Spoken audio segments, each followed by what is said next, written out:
For many, home is our safe haven from the outside world, the place where we're most comfortable among our loving families, which is exactly why when a home gets broken into and that shell of comfort gets shattered, it can be the most horrifying thing imaginable in more ways than one.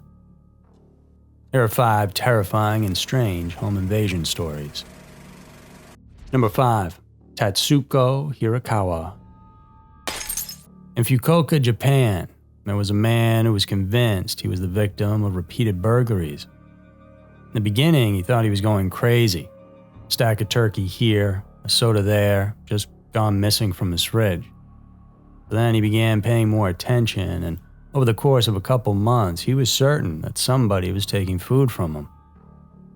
He was, of course, nervous and scared. The idea that someone kept breaking in just to take things from his fridge was not only concerning, but it was weird.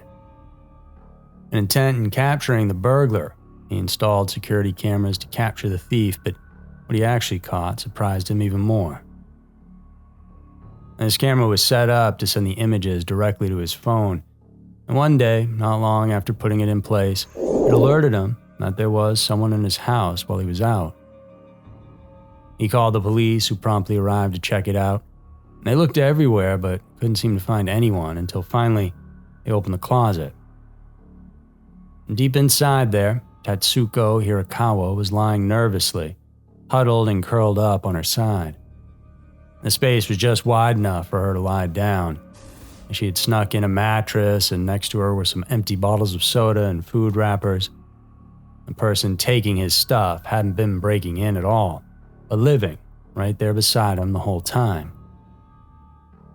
She didn't put up any sort of a fight, and when asked why, the 58-year-old woman explained that she simply didn't have anywhere else to go. Tatsuko had snuck into the man's home nearly a year ago when he had by chance left it unlocked, and she never left. Though, because of other similar instances of food gone missing, police believe she had been stowing away in a few different houses all throughout the neighborhood. As far as they could tell, she didn't steal any money or other items, aside from taking small amounts of food. She did, however, use the shower and the toilet during her stay, and was described by police as looking neat and clean. Tatsuko was charged with trespassing for her crime. Number 4. Carlo Castellanos Feria.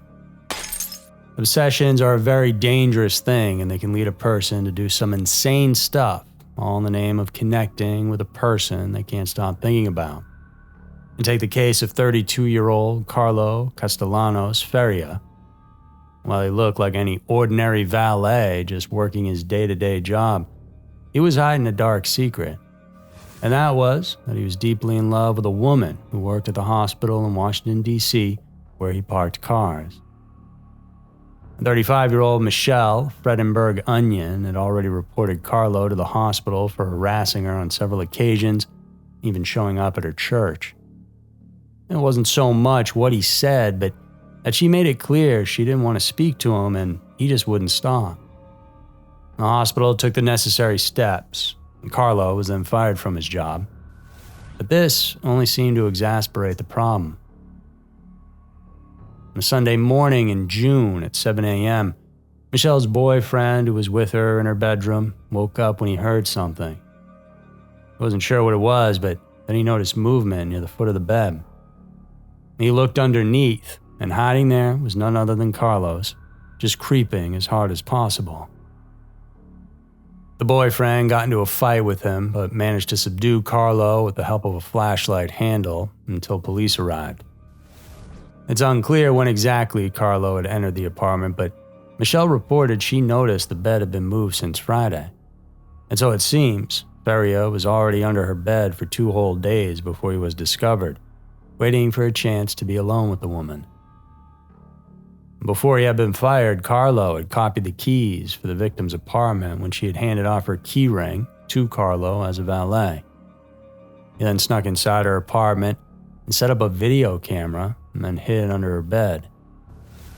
A bag was even discovered underneath the bed that he had brought with him, and inside there was a videotape showing him setting up the recorder, along with other items like condoms, a power cord, latex gloves, and a change of clothes. When police searched the intruder's home, they discovered 6 framed photos of Michelle, along with stacks of vacation pictures and even a wedding video of her and her ex-husband. These were all stolen from her ex-husband's house, and Carlo had them set up like a shrine. A tearful Carlo apologized to the victim in court, saying, "I fell madly in love and that blinded my judgment. I beg your forgiveness. I need help, Your Honor." And he was sentenced to 42 months in prison for misdemeanor stalking and burglary. But had he not been caught, and had the boyfriend not been there, by the looks of it, Carlo was planning on doing much worse. Hey, before we really dig all the way into this case, I wanted to give you guys a quick exclusive look at a scene from our new movie that drops on streaming platforms on Friday, June 7th. You can watch it on Amazon, Apple TV, Google Play, and Xbox. It's called An Angry Boy. So here's the scene. Remember to check it out on June 7th.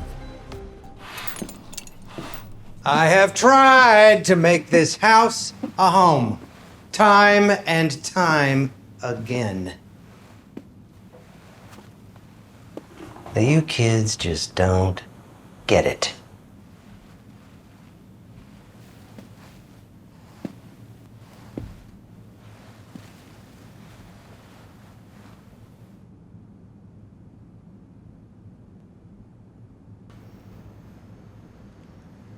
Such anger in those eyes.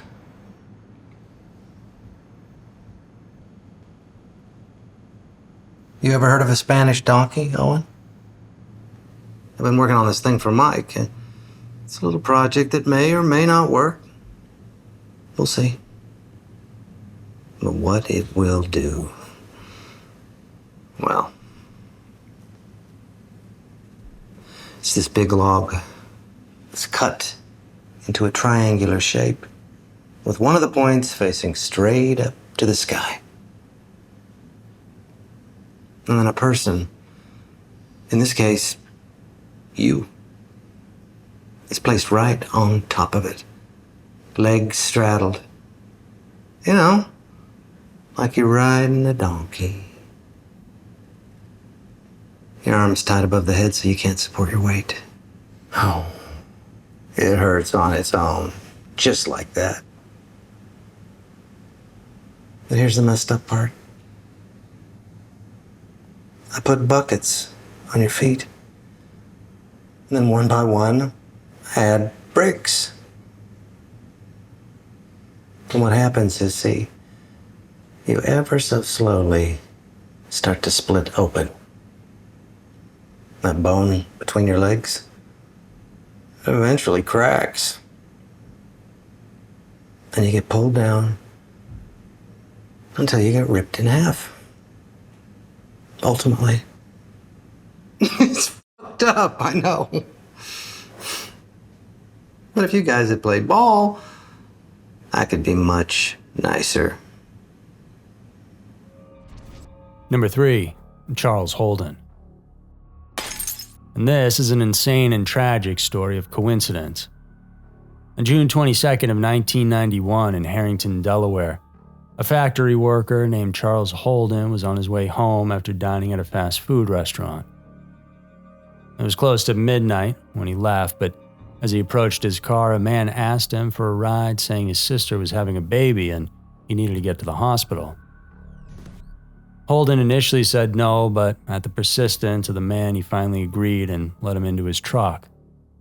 And soon after, when they stopped at an intersection, the hitchhiker just began yelling and then attacked Holden, demanding money and his vehicle. Holden fought back, managed to grab the keys out of the ignition before jumping out, but he was tackled from behind as he tried to run to a nearby store for help. He told the hitchhiker he'd take him wherever he wanted to go, and as the hitchhiker made his way to the passenger seat, Holden drove off and left him in the dust. Holden tried to shake off the trauma of the attack as he made his way home, and as he was pulling up, he couldn't believe it, but he saw his assailant lurking around his bushes. He drove off and looked for the nearest payphone, at which point he contacted the police. when the authorities arrived, Holden went with the officers into his home where he was living with his mother Dorothy at the time. They found the back door window open, and when they went inside, they spotted blood. Upstairs, they then found Holden's mother, and she had been stabbed to death. Nothing else was taken from the house, so did this hitchhiker actually know Holden and for some reason had a grudge against him? Well, the police didn't think so, and in fact they suspected Holden was the one who committed the crime because of his unusual story about the hitchhiker. I mean, what are the chances, really? But the authorities managed to verify the existence of that hitchhiker when they interviewed witnesses at the fast food chain. People saw him get into the car with Holden. On top of that, they also discovered a bloody palm print in the house that didn't belong to Holden. The case went cold for several years before police finally caught a break when they matched the DNA from the banister to a suspect named Gilbert E. Cannon. And he told the cops that during the murder, he was high on drugs and was just looking for a place to stay. He chose Dorothy's home randomly, not realizing it was Holden's house as well. He picked it because it didn't have any lights turned on. Cannon pled guilty to the murder and is currently jailed for life without the possibility of parole. And Holden forever has to live with the what-if scenarios that will constantly play out in his head. Number 2, Manson family murders. For most people, Charles Manson and the Manson family murders need no introduction. Known for the viciousness and the shocking nature of their killings, the Manson family murders have lived on in infamy. Headed by the charismatic but extremely disturbed leader, Charles Manson, the crimes were committed by his cult followers who did everything at his bidding. And Charles had grown up as a loner, a kid of the streets, getting by doing petty crimes that graduated to full-on offenses, mainly robberies. By the age of 32, he had already spent half of his life living in prison for everything from car theft and passing stolen checks to arson and even pimping. After his release, he moved to San Francisco and lived with Mary Bruner. And although she was hesitant, she gradually allowed Manson to invite 18 other women to live with them. And taking advantage of the hippie movement, Manson established himself as a guru. Over time, his group grew large and became known as the Manson family. Manson preached that an impending apocalypse was coming. He termed it as Helter Skelter after a famous Beatles song. By August of 1969, Manson ordered a span of killings targeted at the beautiful people of Tinseltown. On August 9th, Manson ordered his followers, Linda Kasabian, Susan Atkins, Patricia Krenwinkel, and Charles Watson, to head to Roman Polanski's house and kill everybody inside. The victims included Jay Sebring, who was brutally beaten up and shot, writer Wojciech Frykowski, who managed to head outside but was ultimately stabbed to death, coffee heiress Abigail Folger, who got as far as the front lawn before being stabbed 28 times, and finally, actress Sharon Tate, who was at that time 8 months pregnant. Despite her pleadings, Susan Atkins stabbed her repeatedly. Polanski would have been a target as well, but luckily he was out of town at the time. But this wasn't the only crime they committed. After the Polanski house, Manson criticized his group and said that their crimes were sloppy. The next night, in order to make things right, he took Watson, Krenwinkel, and Leslie Van Houten to the home of Leno LaBianca and his wife. LaBianca was a wealthy supermarket executive, and they were killed in a horrifying fashion as well. Soon the crimes led back to Manson and his family when Susan Atkins, who was arrested for an unrelated crime, mentioned they were responsible for the Tate murders. In the end, all the primary suspects linked with the murders were arrested and sentenced. Manson was sentenced to life in prison, where he passed away in 2017 at the age of 83. Number 1. Richard Speck. Born in Illinois in 1941, Richard Speck grew up in an abusive household and had a string of petty crimes along with over 20 arrests by the time he hit the age of 25. In one of his prison stints, he had the words "Born to Raise Hell" tattooed on his forearm. Once out for a brief time, he worked on cargo boats traveling on different areas across the Great Lakes. And during this stint, Speck became a suspect in several killings and disappearances, including the assault of a 65-year-old woman and the murder of a female bartender at a watering hole he frequented. And he was questioned about these, but he always managed to evade arrest. But what got him caught was the heinous crime he committed in the summer of 1966 on July 13th. See, that evening, at around 11 p.m., Speck broke into a townhouse on Chicago's 100th Street. He had been casing the place for several days because inside it was a dormitory that housed several young nursing students. He rang the doorbell, and that's when Corazon Amaro, one of the students, opened it up. Armed with a gun and a knife, Speck threatened her not to scream as he pushed his way inside. It was then that he rounded up the nurses and tied each one of them up using torn bed sheets.